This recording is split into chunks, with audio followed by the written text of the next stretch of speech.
Hello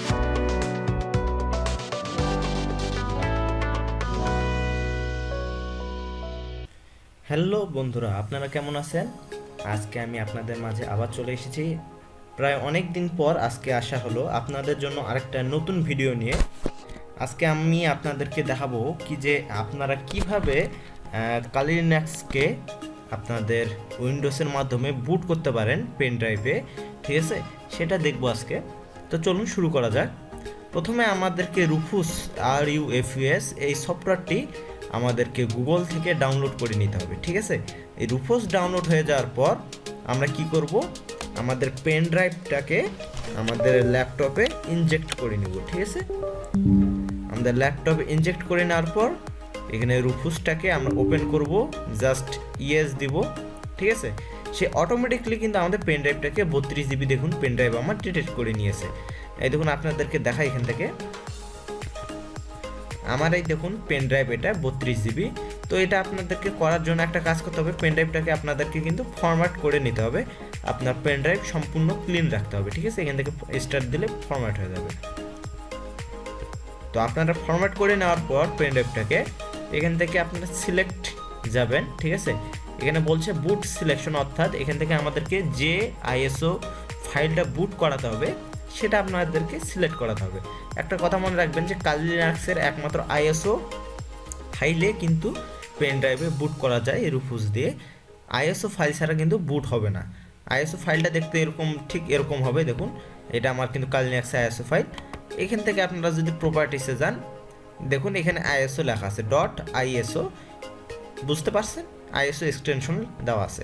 আপনারা গুগলে যাবেন, যায় কালি লিনাক্সে যাবেন, গেলে কিন্তু আপনারা আপনাদের এই কালি লিনাক্সের এই যে আইএসও ফাইলটা এটা আপনারা ডাউনলোড করে নিতে পারবেন। ওখানে ভার্চুয়াল বক্সেরও থাকবে, কিন্তু আপনারা জাস্ট কালি লিনাক্স লাইভ কালি লিনাক্স যেটা থাকবে সেটা আপনারা ডাউনলোড করে নেবেন। এটা হলো লাইভ ইমেজ, ঠিক আছে?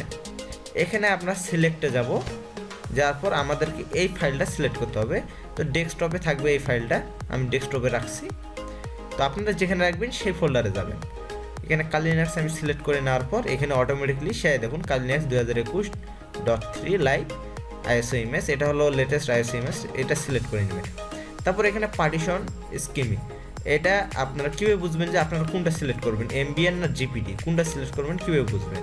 তা সেইভাবে সিলেক্ট করতে হবে। আপনার এই যে সি ড্রাইভটা যেটা আছে, ঠিক আছে? সি ড্রাইভটা হলো যে ফরম্যাট আছে এমবিএন না জিপিটি, সেই ফরম্যাটে আপনাকে এখানে সিলেক্ট করতে হবে। যদি আপনার সি ড্রাইভ যদি জিপিটি ফরম্যাটে থাকে তাহলে জিপিটি সিলেক্ট করতে হবে, আর যদি এমবিআর থাকে তাহলে এমবিআর সিলেক্ট করতে হবে।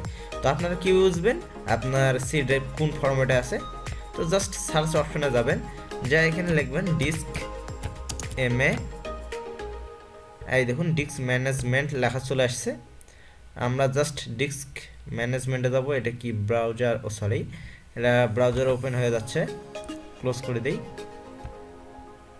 আমি এখানে দেই disk MANAG manage MENT, disk management দিলে দেখুন এখানে একটা চলে আসছে create and format hard disk partition.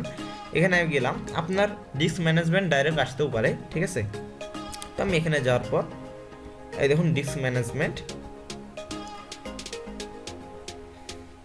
এই দেখুন এখানে আমার সি ড্রাইভ সি লেখা আছে। এটা আমি চেক করব যে আমার এই যে এখানে ডিস্ক 0, ঠিক আছে? সি ড্রাইভের যতগুলো ফোল্ডার আছে সবগুলো কিন্তু ডিস্ক 0-তে আছে। তা আমি দেখবো যে ডিস্ক 0টা আমার কোন ফরম্যাটে আছে। তো আমি ডিস্ক 0-তে জাস্ট রাইট ক্লিক দিব, দিয়ে প্রপার্টিসে যাব। যাওয়ার পর এখানে দেখুন ভলিউমস লেখাটা আছে, এখানে যাব। যার পর এখানে লেখা আছে দেখুন মাস্টার বুট রেকর্ড, অর্থাৎ MBR, ঠিক আছে? এখানে জিপিটি লেখা থাকলে কিন্তু আমি এই জায়গায় এমবিআর এর বদলে জিপিটি নিতাম, ঠিক আছে? যেহেতু জিপিটি নিতাম, আর যেহেতু MBR লেখা আছে সেহেতু আমি এখানে এমবিআর নেব, ঠিক আছে? তো আপনাদেরকে দেখাচ্ছি এখানে আমার ডিস্ক 1-এ কী লেখা আছে। ডিস্ক 1টা মেবি কোথায়, ডিস্ক 1ও আমার এমবিআরে আছে। মনে রাখবেন যে এটা কিন্তু আমার ডিস্ক 0টা কিন্তু এটা আমার এসএসডি লাগানো আছে, আর ডিস্ক 1 এটা আমার এইচডিডি, ঠিক আছে? হার্ড ডিস্ক আর এসএসডি আমি পরে লাগাই নিয়েছি আমার ল্যাপটপে ফাস্ট করার জন্য। আচ্ছা যাই হোক, এখানে পেন ড্রাইভে সিলেক্ট হওয়ার পর এই জায়গায় আর কোনো কিছুতে হাত দেবে না। আপনারা চাইলে ভলিউম লেভেলের নাম কালি লিনাক্স দিতে পারেন, কালি লাইভ, এখানে যেই নাম দিবেন, ঠিক আছে। এই জায়গাটা এখানে এইচপি এখন আছে, এটা যদি আমি কালি লাইভ দেওয়া আছে না, এখানে কালি লাইভ দেওয়া আছে, এটা যদি এরকম রাখি তাহলে আমি বুট করার পর এটা এখানে লেখা উঠবে, এইচপির বদলে লেখা আসবে কালি লাইভ, ঠিক আছে। জাস্ট এইটাই আপনারা আপনাদের মতো রাখতে পারেন। এখানে আপনি FAT32 এর ডিফল্ট হিসেবে অটোমেটিকলি সিলেক্ট হয়ে গেছে, আর কোনো কিছুতে হাত দেওয়ার দরকার নাই। এখানে আমি জাস্ট স্টার্টে ক্লিক দেবো। এইখানে আপনারা ওকেতে ক্লিক দেবেন, এখানে ইএসএ দিবেন, ঠিক আছে। সে কিছু ফাইল ডাউনলোড করে নেবে, আবার ওকে দিতে বলতেছে, আমি ওকে দিয়ে দিলাম। সে পার্টিশনগুলো ডিলিট করে নিল, ফরম্যাট করে নিল। এখন সে ক্রিয়েট করতেছে, লিনাক্সটাকে আপনার সিস্টেমে ইনস্টল করবে। এখন আপনার সিস্টেমের স্পিড যতখানি সেটার উপর নির্ভর করে আপনার এটা কিন্তু বুট হবে, ঠিক আছে। কতক্ষণ নেবে সেটা নির্ভর করবে আপনার সিস্টেমের রাইটিং স্পিডের উপর। প্রত্যেক সিস্টেমের দুটো স্পিড থাকে, আপনারা হয়তো জানেন কিনা জানি না। একটা হলো রিডিং স্পিড, একটা হলো রাইটিং স্পিড, ঠিক আছে।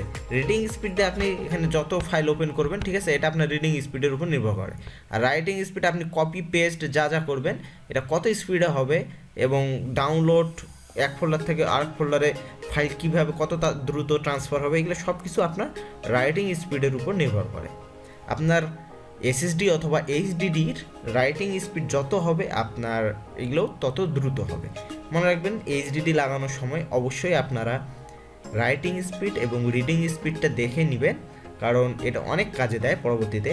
শুধু আপনার ভালো কোম্পানির এসএসডি হলেই হয় না, আপনারা চেক করে নেবেন গুগল থেকে অথবা ইউটিউব থেকে যে সেই এসএসডিটার আপনার রাইটিং স্পিডটা কত এবং রিডিং স্পিডটা কত। আপনার যত রাইটিং স্পিড রিডিং স্পিড ভালো হবে, আপনি ল্যাপটপে আপনার কাজ করে তত শান্তি পাবেন। অবভিয়াসলি আপনার যদি রাইটিং স্পিড খারাপও থাকে, রিডিং স্পিড খারাপও থাকে, তারপরও আপনার এসএসডি লাগার পর কিন্তু হ্যাংটা দিবে না এইচডি দিতে যেটা দেয়। কিন্তু যদি আপনি চেক করে নেন ভালো হবে, আপনার কাজ করতে স্মুথ হবে, ঠিক আছে। আপনি টাকা খরচ করবেন, অবশ্যই ভালো জিনিস নেবেন, দেখে শুনে নেবেন। তো এটা একটু টাইম নেবে আমার, ঠিক আছে। আমি একটু এখানে পজ করে নিচ্ছি, হ্যাঁ, হয়ে গেলে আপনাদেরকে দেখা। আমার এটা কিন্তু হয়ে গিয়েছে। এখন আপনারা কি করবেন, জাস্ট আপনাদের পিসি যেটা থাকবে সেটাকে আপনারা এখান থেকে রিস্টার্ট দিবেন, এখানে গিয়ে রিস্টার্ট দিয়ে দিবেন, ঠিক আছে। এটা আমার উইন্ডোজ 11, আপনারা উইন্ডোজ 10-এ আপনাদের অন্যরকম থাকতে পারে, উইন্ডোজ 7-এ আলাদা রকম থাকতে পারে। তো অবশ্যই একটা জিনিস মনে রাখবেন, কালি লিনাক্স চালানোর জন্য আপনার পিসিতে মিনিমাম রিকোয়ারমেন্ট যেগুলো থাকতে হবে সেগুলোর মধ্যে হলো 8 GB র্যাম। এটা কিন্তু ম্যাক্সিমাম, ঠিক আছে। ম্যাক্সিমাম যত বেশি নেবেন তত ভালো হবে, 8 GB ম্যাক্সিমাম না, ম্যাক্সিমাম যত বেশি নেবেন তত ভালো হবে। তবে 8 GB থাকলে খুব স্মুথলি চালাইতে পারবেন, কোনো রকমের প্রবলেম হবে না আপনার কালি লিনাক্স চালাইতে। আর যদি আপনার 4 GB র্যাম থাকে তারপরও আপনি চালাইতে পারবেন, কোনো সমস্যা নাই। আর যদি 4 GB র্যামের সাথে আপনার এসএসডি থাকে, ঠিক আছে, আর যদি এসএসডির মধ্যে যদি আপনি কালি লিনাক্স ইনস্টল করেন, এসএসডিকে যদি আপনি সি ড্রাইভে নেন, তাহলে অবশ্যই আপনার জন্য আরও ভালো হবে, ঠিক আছে। তাহলে আপনি কালি লিনাক্সটা খুব স্মুথলি ব্যবহার করতে পারবেন এবং কোনো রকমের ল্যাগিং ফেস করবেন না, ঠিক আছে।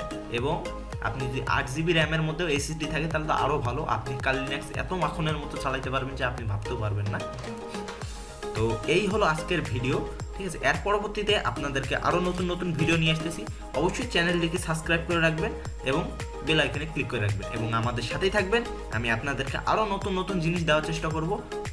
ধন্যবাদ। তার সাথে আপনাদেরকে আরও একটা জিনিস দেখাই, আপনারা যদি চান তাহলে sodaiacademy.com-এ গিয়ে আপনারা আমাদের একটি কোর্স আছে সেটা করতে পারেন কালি লিনাক্সে। আপনারা চাইলে এখান থেকে আমাদের ইথিক্যাল হ্যাকিং এবং বিভিন্ন রকমের কোর্স করতে পারেন। আপাতত এখানে আমি আপনাদের জন্য ইথিক্যাল হ্যাকিং এবং কালি লিনাক্সের কোর্স রাখছি। আপনারা চাইলে এখান থেকে সিপিএ মার্কেটিং শিখতে পারেন, ডিজিটাল মার্কেটিং শিখতে পারেন এবং অ্যাফিলিয়েট মার্কেটিংও শিখে নিতে পারেন, ঠিক আছে। এখানে দেখুন আমি আপনাদের জন্য কালি লিনাক্সের কমপ্লিট কোর্স এটা দিয়ে রাখছি, ঠিক আছে। এখানে আপাতত 500 টাকা আছে, আপনারা নিয়ে নিতে পারেন। এখানে অফেন্সিভ ইথিক্যাল হ্যাকিং আছে, অ্যাফিলিয়েট মার্কেটিং আছে, ঠিক আছে। আপনারা চাইলে সিপিআই মার্কেটিং করতে পারেন এবং ওয়ার্ডপ্রেস ডেভেলপমেন্টের কোর্সটাও আমাদের কাছ থেকে করতে পারেন, কোনো রকম সমস্যা হবে না। আপনারা খুব ইজিলি এটা বিকাশ রকেটের মাধ্যমে ক্রয় করতে পারেন, কোনো রকম প্রবলেম হবে না।